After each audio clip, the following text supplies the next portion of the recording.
नमस्कार। आज हम एक ऐसे मामले पर बात करेंगे जो रिश्तों की पेचीदगी और प्रेम की परिभाषा पर सवाल खड़े करता है।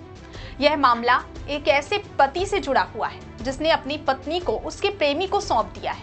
यह घटना तब सामने आई जब एक युवती जिसकी शादी उसकी मर्जी के खिलाफ रीवा के युवक शिवशंकर के साथ कर दी गई थी। युवती का कहना है कि वह किसी और से प्रेम करती थी, जिसके कारण वह शादी से खुश नहीं थी। जब वह अपने मायके लौटी तो उसके घर वालों ने उसके साथ मारपीट की और उसे जबरन वापस ससुराल भेजने की कोशिश की। इसी दौरान वह ससुराल से भाग गई और इस पूरे मामले ने एक नया मोड़ ले लिया।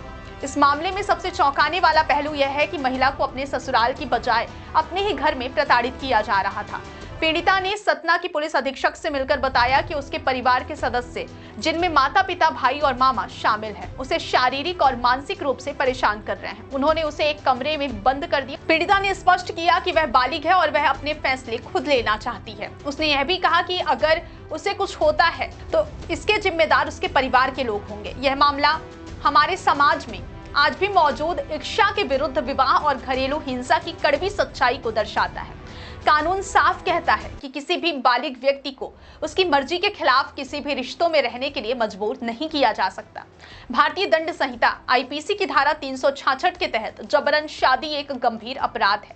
इसके अलावा घरेलू हिंसा अधिनियम महिलाओं को अपने ही घर में हर तरह की हिंसा से सुरक्षा प्रदान करता है। यह मामला एक बार फिर यह सवाल उठाता है कि क्या हम एक ऐसे समाज में रहते हैं जहां प्रेम और व्यक्तिगत स्वतंत्रता को दबाया जाता है।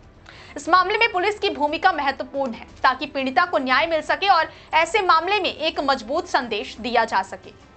जी, आपका क्या नाम है और आप एसपी ऑफिस आज क्यों गई थी, क्या समस्या है आपकी?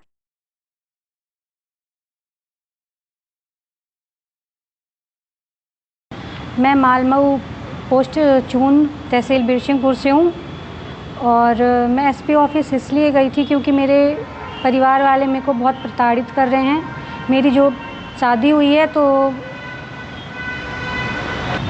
जी बताइए। मेरी जोर ज़बरदस्ती शादी की गई और मेरे को वहाँ ज़बरदस्ती भेजा जा रहा है, जो कि मैं खुद अपने पैरों पे स्टैंड होना चाहती हूँ। और ये लोग मेरे को बहुत प्रताड़ित कर रहे हैं। एक बार मेरी रिपोर्ट कर चुके हैं, जो कि मैं खुद से गई थी और इनको घर में बता के भी गई थी कि मैं अपने पैरों में खड़े होने के लिए जा रही हूँ, और जो कि इनमें मेरे ससुराल पक्ष वाले जो हैं तो इनमें इनकी सहमति है कि तुम करो, तुमको जो करना है। लेकिन ये लोग मेरे साथ बहुत गंदा बिहेव कर रहे हैं। कौन लोग? ये मेरे मायके पक्ष वाले जो हैं, बहुत मामा हो गए, माता पिता, भाई, ये सब मेरे को बहुत प्रताड़ित कर रहे हैं। और जो मेरे रिश्तेदार हैं उनको भी बहुत प्रताड़ित कर रहे हैं।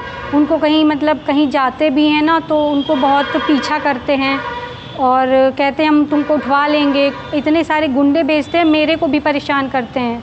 आपके साथ मारपीट भी की है उन्होंने मेरे साथ बंद कमरे में ताला लगा करके, और थाना से मेरे को यहाँ थाना में रिपोर्ट करवाई थी यहाँ से, जो कि मैंने सब कुछ क्लियर कर दिया था कि मैं अपने पैरों में स्टैंड होना चाहती हूँ, बालिग हूँ, पढ़ी लिखी हूँ, अपनी स्वेच्छा से गई थी।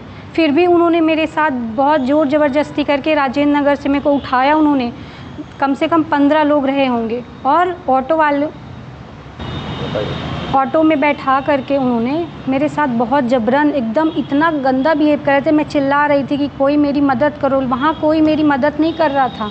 मेरे को इतना मारा उन्होंने और मेरे साथ बहुत गंदा हुआ, मैं आपको बता नहीं सकती हूँ। फिर कौन से थाने में आपकी शिकायत की? मेरी कुलगामा थाना में हुई थी। फिर मेरे को वहीं से लेके गए। मैं बोली मैं जा रही हूँ रूम में अपने। फिर वो लोग ने मेरा पीछा किया और मेरे को ज़बरदस्ती ऑटो में बैठा रहे थे, मैं नहीं जा रही थी। फिर भी मेरे को घर ले गए और फिर वहाँ बहुत गंदा मारा। बोला तुम वहाँ जाओगी, ससुराल जाओगी, और मैं नहीं जा रही थी। तो फिर अब क्या चाहते हो आप? मैं चाहती हूँ अपने पैरों में खड़ा होना, और आईजी रीवा से गुहार लगा रही हूँ कि मुझे परेशान ना किया जाए। ना मैं कहीं घूमी हूँ, ना कहीं गई हूँ। और पुलिस अधीक्षक महोदय सतना, उनको भी गुहार लगाना चाहती हूँ कि वो मेरी मदद करें, और अगर मुझे कुछ होता है तो इनके जिम्मेदार वही होंगे, और मैं अगर मर भी जाती हूँ तो सिर्फ वही होंगे, मेरे मायके पक्ष वाले। पापा और मामा लोग, ये सब लोग।